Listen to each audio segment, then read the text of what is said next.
It began with exile.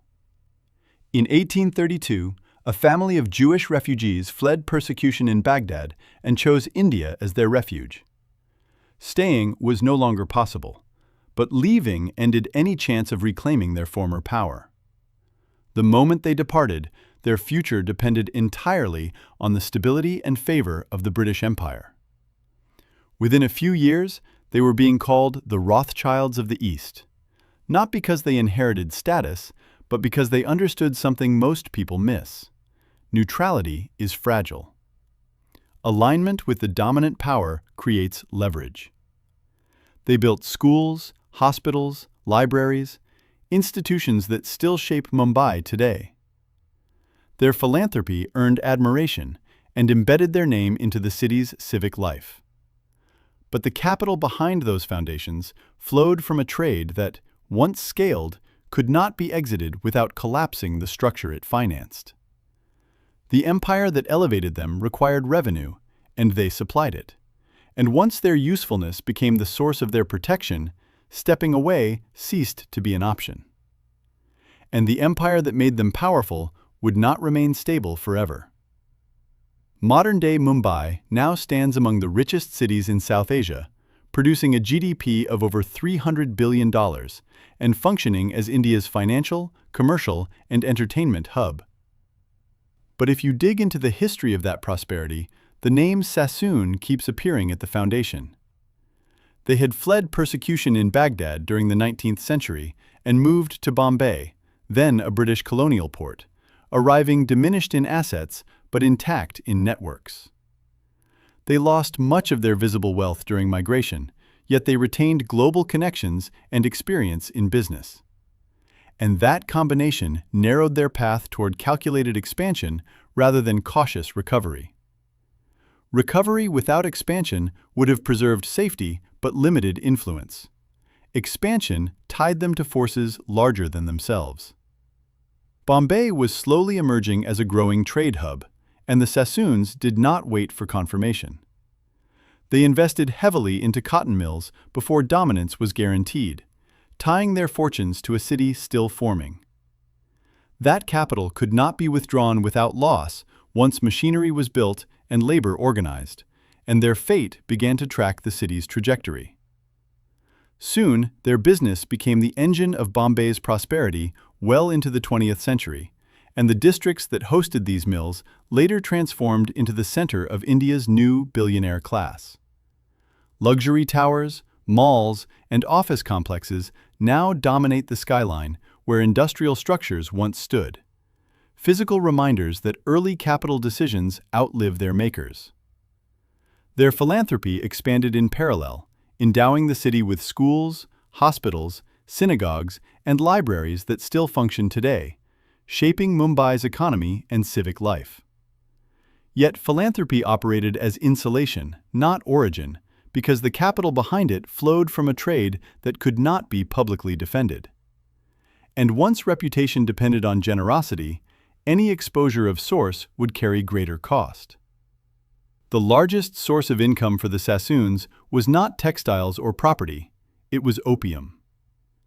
British India cultivated opium on a vast scale, and the Sassoons moved decisively into that trade, eventually dominating it. By some estimates, they controlled 70% of the world's opium market. And because opium accounted for roughly 14% of Britain's income from India, their wealth expanded in proportion to imperial dependency. That dependency meant that as long as Britain required opium revenue, their position was secure. But if Britain's reliance shifted, their leverage would narrow with it. Profits from narcotics fueled the Sassoon Empire and financed their investments in Bombay. And their utility to Britain translated into status so significant that they were inducted into British nobility, granted equal standing within an empire structured by hierarchy. Alignment with imperial interests had shifted them from refugees to recognized elites. Yet that recognition made withdrawal from imperial alignment increasingly impossible without forfeiting protection. The dynasty's origins trace back to the late 1820s with David Sassoon, son of Sheikh Sassoon bin Saleh, chief treasurer in Baghdad's government. Influence once shielded the family, but when the city's governor turned hostile and held David hostage, remaining ceased to be viable. Escape became irreversible. Once he fled, reconciliation with the regime that threatened him was no longer a path, and exile became permanent. He fled first to Iran with his young family, securing temporary refuge, then sought greater stability and opportunity in British India, trading uncertainty for imperial proximity. That trade meant future security would depend not on autonomy, but on remaining useful.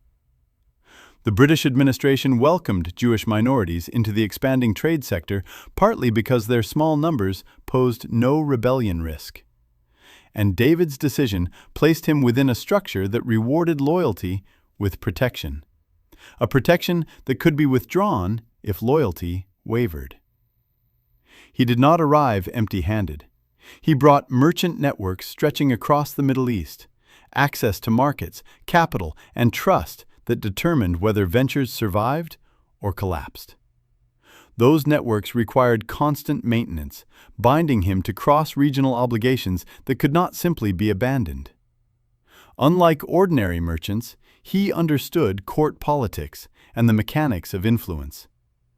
From the moment he arrived, he aligned himself with British imperial interests, securing trust under colonial rule at a time when suspicion shaped policy toward many Indian subjects, and that alignment foreclosed neutrality. Once publicly tied to imperial authority, distancing from it would signal disloyalty. He tracked British conquests and wars, spreading investments into markets created by imperial expansion, effectively binding family prosperity to Britain's geopolitical reach and reducing flexibility to operate outside that orbit. The decisive shift came with China's domestic market, where Britain demanded Chinese tea, silk, and porcelain, while China largely rejected British goods and insisted on payment in silver. Silver began draining out of Britain at a pace it could not sustain. Rather than accept imbalance, Britain chose reversal by flooding China with opium grown in India, compelling silver to flow back through addiction rather than barter. That choice removed the option of balanced trade. Narcotics became the mechanism of correction, and once silver returned through opium, abandoning the method would reopen the deficit. The Sassoons entered that trade fully, and scale followed, narrowing any remaining distance between their fortune and the empire's fiscal needs. Once their logistics and credit revolved around that single channel, slowing it would have meant breaking the system that now paid for everything else. In 1836 alone, the company shipped over 30,000 chests of opium to China, each weighing around 120 pounds, and the volume was not symbolic, it was systemic. Such scale required logistics, credit, shipping capacity, and coordination that locked capital into circulation cycles that could not be paused without collapse. Addiction spread across China's coastal cities and millions suffered. Silver returned to British coffers. The Sassoons grew immensely rich, and with that money came influence. But influence now depended on sustained flow. David Sassoon became a household name in Bombay, philanthropy amplifying prestige while obscuring origin. Schools, docks, libraries, and hospitals rose under their name, and ordinary citizens saw visible good rather than hidden supply chains. Younger Sassoons extended that legacy, receiving honors directly from the viceroy, embedding influence into civic systems so thoroughly that Bombay's tramways issued special Sabbath passes, allowing Jewish passengers to avoid handling money on Saturdays. Their leverage shaped infrastructure, and infrastructure reshaped expectations about their permanence. Influence extended beyond India. In 1853, David Sassoon received British citizenship in recognition of services to the empire, crossing a boundary few colonial subjects crossed and entering inner circles of British power. That citizenship formalized allegiance, making detachment from imperial policy increasingly costly. Later generations used opium fortunes to purchase stately homes across England, integrating into elite society and cultivating ties with the royal family. Property ownership in Britain converted liquid profit into fixed presence, tying status to geographic commitment. They mingled with the Rothschilds, reinforcing comparisons that once seemed metaphorical. In 1859, their Bombay residence hosted 500 guests, celebrating Britain's decision to impose more direct control over India, publicly affirming that their fortunes were inseparable from imperial authority. And once celebrated so visibly, retreat from that alignment would invite suspicion. David's son Reuben became a close companion of the Prince of Wales, future King Edward VII, access that signaled full integration into Britain's ruling class. Strategic marriage between the Sassoons and the Rothschilds cemented ties between dynasties central to imperial finance and trade, binding family networks across continents in ways that could not be easily undone. Yet the closer they moved toward British identity, the sharper the internal tension became. Descendants felt embarrassment when relatives from India visited, uneasy with reminders of origins tied to opium and empire. That discomfort did not erase dependence. It merely layered social aspiration atop economic reality. They could not sever those roots without unraveling the fortune built upon them. And the more they distanced culturally, the more tightly financial necessity held. Britain's victory in the Opium Wars intensified expansion. Trade volumes soared to nearly 59,000 chests. China's market forcibly opened, and wealth surged again. The wars closed diplomatic alternatives and embedded narcotics within treaty frameworks, making reversal costly for all involved.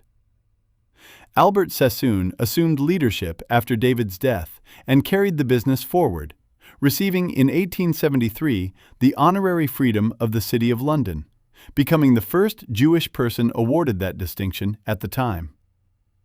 Recognition symbolized importance within Britain's elite circles, but it also anchored reputation to imperial success. They expanded into property, insurance, banking, American railways, Hungary's national debt, and European real estate. The empire spread across jurisdictions. And once it did, no single division could be shut down without pressure hitting the rest. Yet each expansion extended managerial complexity, reducing the ease with which any single division could be wound down without ripple effects. Once the empire's holdings sprawled across jurisdictions, exiting any one arena no longer solved problems, it merely shifted them onto the rest. Yet diversification did not sever dependence on narcotics. The family's core fortune remained tied to Indian opium flowing into East Asia well into the 1920s, long after Britain and China formally agreed to end the trade. Continuing beyond formal agreements narrowed political goodwill and increased exposure to backlash. They embraced new technology, like the telegraph, to manage transactions across continents, purchased steamships to transport opium, created maritime insurance firms to protect vessels, and secured seats on bank boards financing trade, vertically integrating every stage of their model. Vertical integration reduced external reliance, but increased internal lock-in. Once capital was invested at every stage, withdrawing from one point jeopardized the rest. Even as moral outrage against opium grew in Europe and India, they continued. Albert commissioned a family crest featuring a poppy flower, openly affirming pride in the trade that fueled their ascent, signaling permanence in a market increasingly contested. Internal fractures emerged. The next generation quarreled over money, and disputes escalated until the business split into David Sassoon and Company and E.D. Sassoon and Company. That split removed unified command. And once rivalry replaced coordination, restoring cohesion would require concessions neither branch was prepared to make. Rather than consolidate strength, rival branches competed in the same trade, undercutting each other and eroding dominance once unquestioned.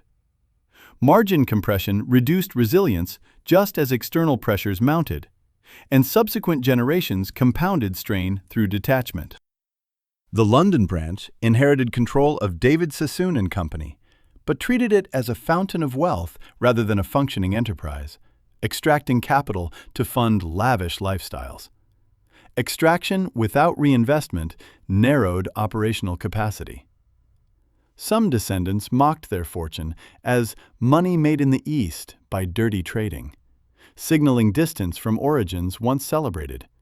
But disdain did not generate replacement revenue. By 1939, the family's direct involvement in David Sassoon and Company ended. Once disengaged, regaining operational control would require rebuilding managerial credibility they no longer prioritized. The firm lingered under different management, but lost stature. And by the 1980s, British authorities declared two former partners totally unfit to serve as directors, administrative judgment replacing aristocratic favor. Regulatory censure limited access to financial networks previously taken for granted. Meanwhile, E.D. Sassoon, under Victor Sassoon, pursued a different strategy. Fearing instability from the rise of the Indian National Congress, Victor relocated to Shanghai, selling Indian mills and assets at depressed prices to fund the move, narrowing exposure in anticipation of political change. Selling at reduced value locked in losses, and, once capital shifted, returning to prior positions would require resources already expended. In Shanghai, the gamble initially appeared successful. By the mid-1930s, Fortune magazine hailed Victor as Shanghai's leading realtor, with properties valued at the equivalent of $1.2 to $1.5 billion today. Success reinforced commitment, and deeper investment further concentrated exposure in a single jurisdiction. Shanghai also became one of the few places where Jewish refugees fleeing Nazi persecution could enter without visas. More than 20,000 arrived by 1939, welcomed by the established Baghdadi Jewish community, of which Victor was a leading figure. For a brief moment, influence seemed restored, and relocation appeared justified. But, with assets now concentrated where the state could rewrite ownership overnight, exit would only be possible at the price of abandoning what had just been rebuilt. Then, China initiated sweeping nationalization. The Sassoon Empire in Shanghai was seized, assets worth over $1 billion in today's terms absorbed by the state. Once seized, legal avenues narrowed sharply, and ownership transferred without negotiation. Victor's relocation, once strategic, became irreversible loss. The fall of Shanghai marked the end of the Sassoon business as a global force. Officially, their empire was over, and no alternative market offered equivalent scale under comparable protection. Unofficially, some argued that fortunes of that scale do not vanish. They retreat. Money hides origins, and wealth accumulated across decades rarely evaporates entirely. But retreat reduces visibility and influence. The family that began as exiles from Baghdad became the Rothschilds of the East by aligning with imperial power and leveraging narcotics that devastated millions. They built prestige institutions and estates that still stand. Yet in the end, it was internal division and shifting political orders that constrained them, narrowing options until the visible empire dissolved. Some say that obscurity was preferable to collapse, that fortunes like theirs dissolve, reappear, and resurface under different names. But dispersion cannot replicate the centralized dominance once held. They expanded into property, insurance, banking, American railways, Hungary's national debt, and European real estate, and the empire spread across jurisdictions. And once it did, no single division could be shut down without pressure hitting the rest. Thank you for watching. If you enjoy exploring the hidden forces behind history, there is more coming soon.